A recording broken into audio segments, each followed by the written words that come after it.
महाराष्ट्राचा आवाज, आपल्या हक्काचा. नवा आवाज महाराष्ट्र न्यूज चॅनल मध्ये आपले स्वागत आहे. तर पाहूया आजच्या महत्त्वाच्या काही घडामोडी. बदलापूरमध्ये गुरुवारी अल्ताफ शेख या तरुणावर झालेल्या गोळीबार प्रकरणात उल्हासनगर क्राईम ब्रँचने मुख्य आरोपी शेखर गडदे याला बेड्या ठोकल्या आहेत. त्याच्याकडून गोळीबारात वापरलेली बंदूक आणि दुचाकी हस्तगत करण्यात आली.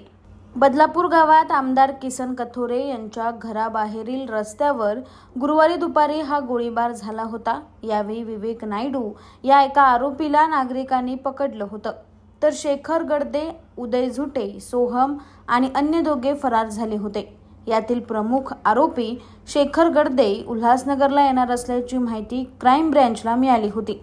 त्यानुसार त्यांनी सापळा रचून त्याला बेड्या ठोकल्या. त्याला आता पुढील चौकशीसाठी बदलापूर पश्चिम पोलिसांच्या ताब्यात देण्यात येणार आहे. गोळीबार होऊन 2 दिवस उलटूनही स्थानिक पोलिसांना मात्र एकही आरोपी कसा सापडला नाही असा प्रश्न यानंतर उपस्थित झालाय. इस बड़े डिजिटल दुनिया में हर बिजनेस की एक कहानी है जो सुनाई जानी बाकी है. THRM में हम आपके डिजिटल सपनों को हकीकत में बदलते हैं. सोशल मीडिया से लेकर वेबसाइट्स तक, SEO से लेकर गूगल माई बिजनेस तक, हम आपकी ऑनलाइन प्रेजेंस मैनेज करते हैं, वो भी ऐसे प्राइसेस में जो आपकी जेब पर भारी ना पड़े. उल्हासनगर से लेकर फोर्ट मुंबई तक हम आपके डिजिटल सफर में आपका साथ देंगे. हमारे साथ जुड़िए और अपने बिजनेस को डिजिटल युग में फलते फूलते देखिए. THRM डिजिटल मार्केटिंग एजेंसी, जहां से आपका डिजिटल सफर शुरू होता है. बातम्या पाहण्यासाठी चॅनलला सबस्क्राइब करा, बेल आयकॉनवर क्लिक करा आणि रहा सतत अपडेट.